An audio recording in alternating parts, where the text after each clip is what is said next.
क्या हाल है दोस्तों, कैसे हैं? मैं हूं बिलाल और हम सीख रहे हैं नेक्स्ट.जेएस। आज की वीडियो में हम एक्सप्लोर करेंगे प्रॉप्स को नेक्स्ट.जेएस 15 के अंदर। तो मैं आ जाता हूं अपने कोड के ऊपर जिसमें एक सिंपल सी एप्लीकेशन बनी हुई है जिसके होम पेज के ऊपर एक हेडिंग है नेक्स्ट.जेएस 15। और अगर मैं यहाँ पे पैकेज.जेसन के अंदर आ जाऊं तो यहाँ पे हमें नजर आता है कि हमारे पास नेक्स्ट.जेएस 15 इंस्टॉल है। अब इसे हम क्लोज करते हैं और प्रॉप्स को समझते हैं कि नेक्स्ट.जेएस 15 के अंदर किस तरह से कर प्रॉप्स को गेट किया जाता है। तो यहाँ पे मैंने एक डायनामिक पेज बनाया हुआ है आईडी के नाम से जिसके अंदर एक हेडिंग है अंडरस्टैंड प्रॉप्स नेक्स्ट.जेएस 15। तो इसका काम खत्म, इसे हटा देते हैं और हम अपने इस पेज को पहले एक्सेस करते हैं, उसके बाद हम समझते हैं अपने प्रॉप्स को। तो यहाँ पे मैं एक वैल्यू पास कर देता हूँ 100 और इंटर करते हैं, मुझे यहाँ पे अपना पेज मिल गया। और यहाँ पे अब हम एक्सप्लोर करेंगे प्रॉप्स को। तो मैं आता हूँ यहाँ पे, सबसे पहले यहाँ पे मैं एक प्रॉप्स लिख देता हूँ प्रॉप्स और इसको टाइप दे देते हैं एनी, ताकि इसकी जो वो एरर है वो चला जाए। और हम इसे कंसोल करते हैं CLG और लिखूंगा प्रॉप्स। इससे देखते हैं कि हमें प्रॉप्स के अंदर क्या चीज गेट हो रही है नेक्स्ट.जेएस 15 में। तो मैं आता हूं यहाँ पे और स्क्रॉल डाउन करें तो यहाँ पे देखो हमें प्रॉप्स एक ऑब्जेक्ट मिल गया जो कि इस मर्तबा काफी बड़ा ऑब्जेक्ट है। नेक्स्ट.जेएस 14 के अंदर इतनी सारी चीजें नहीं थी जितनी के नेक्स्ट.जेएस 15 ने इसके अंदर प्रॉप्स के अंदर पुट कर दी है। तो यहाँ पे मुझे दो चीजें देखने को मिल रही है कि इसके अंदर काफी सारी चीजें आ गई है और इसके साथ साथ हमें इसमें प्रॉमिस मिल रहा है। अब इसका मतलब यह प्रॉमिस मिल रहा है तो मुझे जो है एसिंक अवेट का यूज करना पड़ेगा इसमें कोई भी चीज को गेट करने के लिए। तो यहाँ पे इस प्रॉप्स के ऑब्जेक्ट के अंदर मुझे एक और ऑब्जेक्ट मिल रहा है पैरम्स का। तो सबसे पहले मैं पैरम्स के ऊपर जाता हूं कि भाई पैरम्स के अंदर अगर मुझे कोई चीज चाहिए तो क्या चाहिए। तो यहाँ पे पैरम्स के अंदर प्रॉमिस है कि भाई आपको प्रॉमिस के जरिए गेट करना पड़ेगा और इसके अंदर एक आईडी है और उस आईडी की वैल्यू है 100। तो ये 100 मुझे गेट करना है। और आईडी क्या चीज है ये भी मैं आपको बता देता हूँ। आईडी हमारा जो है फोल्डर का नाम है, ये रहा हमारी आईडी, इस फोल्डर का नाम है। और ये 100 कहां से आया, 100 ये रहा, इसको कहते हैं पाथ पैरामीटर। 100 ये रहा, मुझे इस वैल्यू को गेट करना है इस सिनेरियो के अंदर। तो मैं ये किस तरह से गेट करूंगा, सबसे पहले मैं इसको डिस्ट्रक्चर कर दूंगा। सबसे पहले मैं इसको डिस्ट्रक्चर कर दूंगा ताकि हमारा कोड साफ सुथरा हो जाए। तो मैं यहाँ पे प्रॉप्स को मिटा दूंगा, यहाँ पे एक ऑब्जेक्ट लिखेंगे और हम लिखेंगे पैरम्स। और इस पैरम्स को हम करते हैं console.log पैरम्स और सेव कर देते हैं। सेव करने के बाद अब हम दोबारा से अगर टर्मिनल के ऊपर आते हैं और देखते हैं हमें पैरम्स में क्या चीज मिली। मैं स्क्रॉल डाउन करता हूं और देखें हमें पैरम्स के अंदर काफी चीजें मिलेगी। बहुत बड़ा ये प्रॉप्स का ऑब्जेक्ट है, ये खत्म हो जाए, ये आ गया पैरम्स। पैरम्स भी एक ऑब्जेक्ट है जो कि प्रॉमिस रिटर्न कर रहा है। उस प्रॉमिस के अंदर हमें क्या मिल रहा है, एक आईडी और 100। तो हमें इस 100 को गेट करना है। इसके अलावा और भी काफी कुछ चीजें अगर आप देखें तो जो इन फ्यूचर हम इसको एक्सप्लोर करते जाएंगे और आपको बताते जाएंगे। अभी के लिए मुझे इस आईडी को एक्सेस करना है, वो मैं कैसे करूंगा जबकि ये एक प्रॉमिस है। तो यहाँ पे हम आ जाते हैं अपने कोड के ऊपर और कोड के ऊपर आने के बाद मैं क्या करता हूं, मैं यहाँ पे कहता हूं कॉन्स्ट और मुझे इसमें कुछ गेट करना है। डिस्ट्रक्चर कर दिया, कहां से भाई गेट करना है, पैरम्स से कर गेट करना है। ठीक है, पैरम्स से कर गेट करना है। और पैरम्स क्या रिटर्न कर रहा है, एक प्रॉमिस रिटर्न कर रहा है। तो मुझे यहाँ पे लिखना पड़ेगा अवेट। और अवेट जैसे ही लिखता हूं मुझे यहाँ पे एक एरर आ जाता है कि भाई आपको इस फंक्शन को एसिंग बनाना पड़ेगा। तो इसको एसिंग बना देते हैं। यहाँ पे मैं लिखता हूं एसिंग फंक्शन, हमारा काम खत्म, सेव कर दिया। अब इस पैरम से हमें जो भी चीज गेट करनी है मुझे इसके अंदर पुट कर देना है। मुझे अभी आईडी चाहिए, अगर मैं दोबारा से कर यहाँ पर आ जाऊं तो हमें क्या चाहिए, आईडी चाहिए ये वाली। तो मैं यहाँ पे डिस्ट्रक्चर में लिख दूंगा आईडी और सेव कर दूंगा। सेव करने के बाद यहाँ पे हम लिखते हैं आईडी के अंदर देखते हैं हमें क्या चीज मिल रही है और मैंने यहाँ सेव कर दिया। एक तो सजेशन काफी आ जाती है।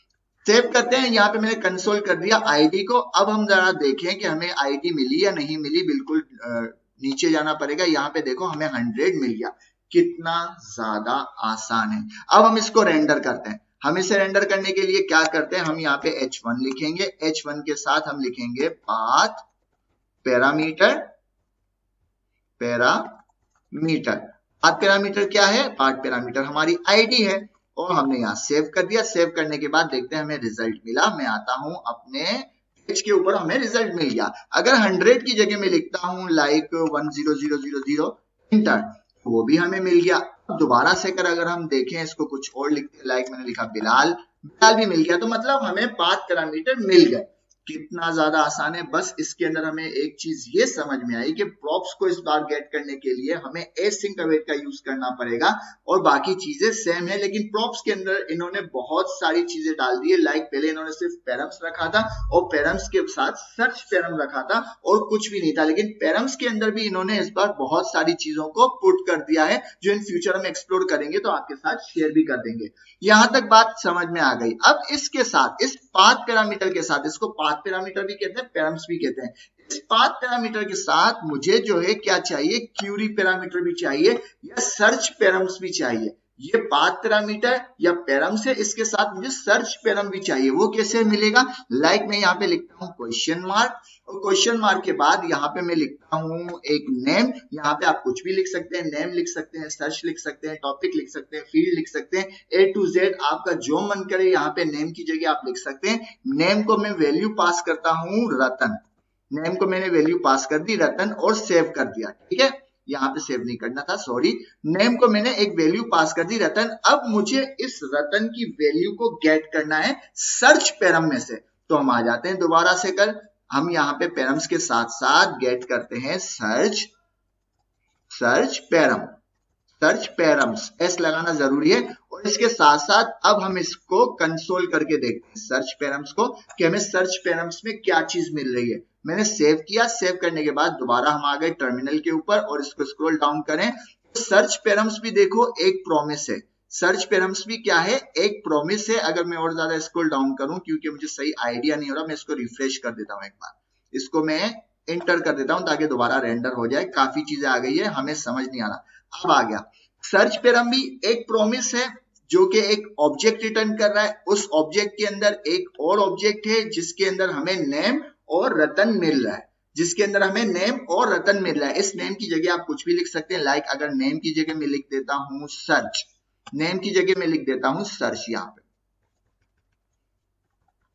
सर्च। ठीक है, इंटर करते हैं। अब हमें देखते हैं क्या मिलता है यहाँ पे टर्मिनल के ऊपर। मैं दोबारा से कर स्क्रॉल डाउन करता हूं, देखो कितनी चीजें दे दी है इन्होंने, सर्च के अंदर भी कितनी चीजें दे दी है, 14 के अंदर इन्होंने इतनी चीजें नहीं दी थी। अब देखो मुझे सर्च के अंदर क्या मिल गया, रतन मिल गया। तो आप क्यूरी पैरामीटर के अंदर जो भी पास करेंगे तो यहाँ पे वो ऑब्जेक्ट के अंदर पास कर देगा। ठीक है, और क्यूरी पैरामीटर एक या एक से ज्यादा भी हो सकते हैं। अब मुझे इसकी वैल्यू को गेट करना है तो इसका भी वही प्रोसेस है। मैं आ जाता हूं यहाँ पे कि भाई इसके अंदर एक ऑब्जेक्ट है, पैरम्स, सर्च पैरम्स भी एक ऑब्जेक्ट है, मैं कहता हूं कॉन्स्ट और इसके अंदर से कर डिस्ट्रक्चर करो। क्या डिस्ट्रक्चर करो वो भी हम आपको बताते हैं, लेकिन किससे करना है, सर्च पैरम से करना है। ठीक है, अब क्या डिस्ट्रक्चर करना है, हमें सर्च को डिस्ट्रक्चर करना है।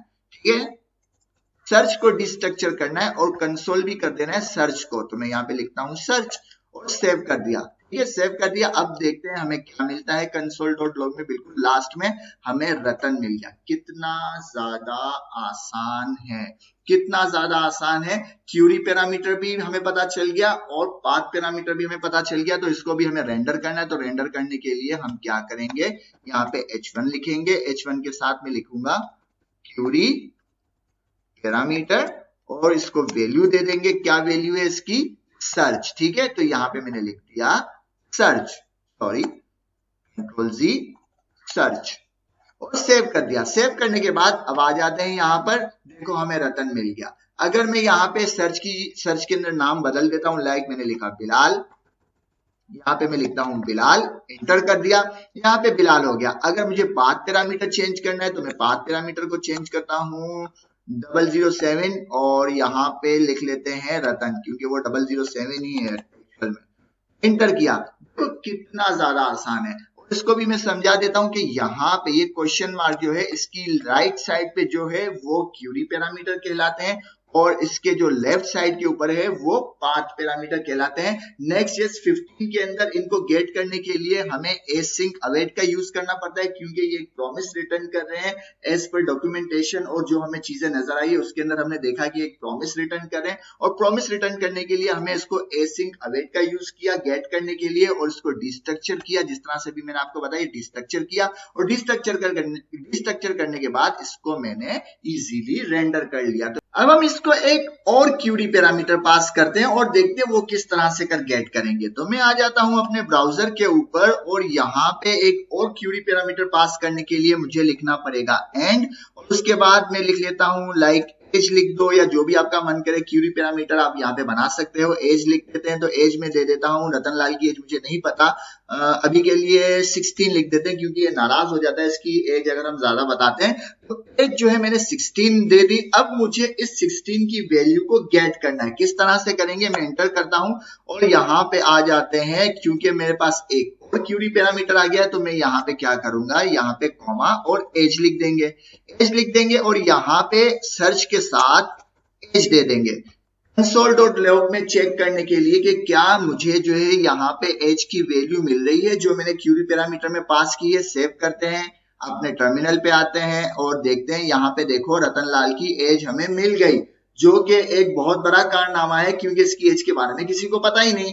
तो यहाँ पे हमें इसकी एज मिल गई, इसको रेंडर करनी है, ठीक है, तो रेंडर भी कर लेते हैं। और रेंडर करने के लिए मैं क्या करूंगा, सर्च के साथ जो है एक और बना देते हैं क्यूरी पैरामीटर का और यहाँ पे लिख देते हैं एज, ठीक है ना, यहाँ पे लिख देते हैं एज। सेव करते हैं, सेव करने के बाद दोबारा हम आ जाएं तो यहाँ पे देखिए हमें एक और क्यूरी पैरामीटर मिल गया जिसकी वैल्यू है 16 जो कि हमने यहाँ पे दी है।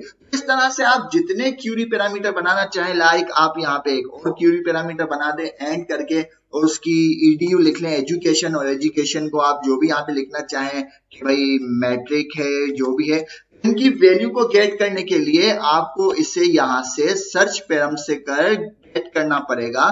ईडीयू लिखेंगे तो ईडीयू आ जाएगा। जितने सर्च क्यूरी पैरामीटर आप बनाएंगे, सर्च पैरम्स बनाएंगे, इसको आपको यहाँ से डिस्ट्रक्चर करते जाना होगा और यहाँ पे इसको जहां पे रेंडर करना है वहां पे रेंडर करना पड़ेगा। नेक्स्ट.js 15 के अंदर प्रॉप्स अगर आपको गेट करने हैं तो आपको एसिंग फंक्शन बनाना जरूरी है और अवेट करके उनको गेट करना है और रेंडर करना है सिंपली। इतना ज्यादा आसान है, इसमें कोई परेशानी की बात नहीं। नेक्स्ट.js 15 की और भी चीजें हम आपके साथ एक्सप्लोर करेंगे और शेयर करेंगे। जैसे जैसे एक्सप्लोर करेंगे आपके साथ हम शेयर करते जाएंगे। तो उम्मीद आपको वीडियो पसंद आई होगी, पसंद आए तो लाइक करें, शेयर करें, सब्सक्राइब करें। मिलते हैं नेक्स्ट वीडियो में। अल्लाह हाफिज।